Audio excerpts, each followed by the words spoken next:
District की Wangjing कलोमपोपी sports complex की मायोकनबा लमदिंग लाइश्रम लेकाइदा द रॉयल जिम हाइना मिंगथोनबा जिम सेंटर अमा ngasi khangabuk AC की MLA ओक्रम सूरज कुमार ना रिबन कक्तुना हौदोखरी नौना जिम सेंटर असे हौदोकपगी मतंगदा रॉयल जिम की प्रोप्राइटर थबक्तगी पोथारबा एसोसिएट प्रोफेसर सोरखाइबम हरिना हाइकिबदा ngasi की हगोलकलिबा नाहरोल सिंहबु मयाई काबनी सादगी लापथोखंदुना तिंजंग काइजिंगदनबा मसामौ फना थमनबगी अमदी नाहरोल सिंहबु अफबा माइकैदा पुदुना चटपा ngamnabagi pandamda ngasi gym centre असी हांगदोकपनी हाइकी अथोइबा मिथुंगी वारोल पीरदुना खांगाबुक एसी की MLA ओक्रम सूरज कुमार फोंदोकिबदा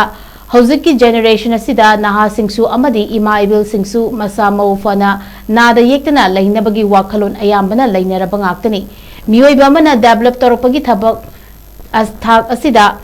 हक्चंग साजल तौद्रगदी ब्रेन की सेल सिंग ग्रोथ तौबल लेपी हाइबसी अखंग अहि सिंगना हाइनदुना लाक्लबनी मरमदुना हौजिक अखोइना हक्चंग साजल तौबसी यामना मरु ओइरे हाइकी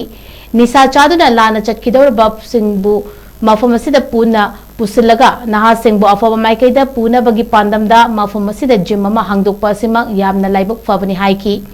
रॉयल जिम हांगदोकपगी थौरम अदुदा खांगाबुक एसी की MLA ओक्रम सूरज कुमार MLA की लोइनबी डॉक्टर मिकी लमदिंग इकोप निंगथौ हराउबा थौगालुकी प्रेसिडेंट S चाउबा international body builder Nepram Kishan Wangjing Lamding municipal council ward number 3 की councillor Yumnam Ibopishak ward number 1 की काउंसिलर लाइश्रम संजय मैतई इपा इपू की लाइंग पथाप्ता मियामना सखंगनरबा खोइरोम अताइबी मंगांगसु डाइस मेंबर सिंह ओइना सरुग्याकी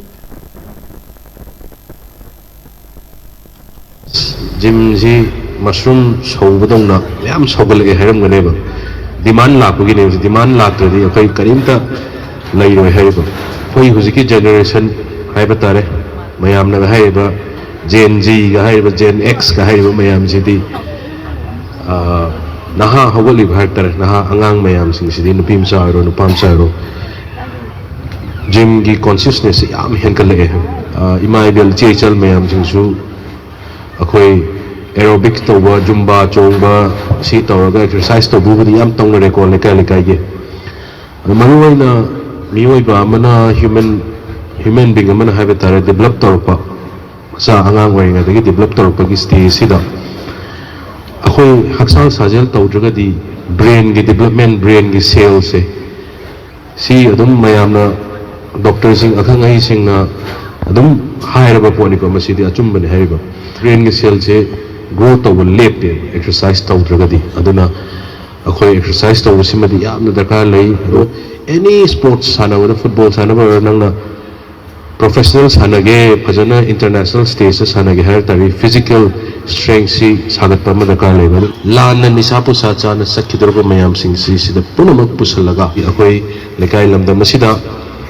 कोई सिगुम्बा जिम अमा थंबिरकपा हैबसि लायक यामना फबनी ऐहाकसु मतम मतमगी अदुम लागा दरकार लेरगदी सानबसु मरमोक्ता लाके हाइगे तौरिबे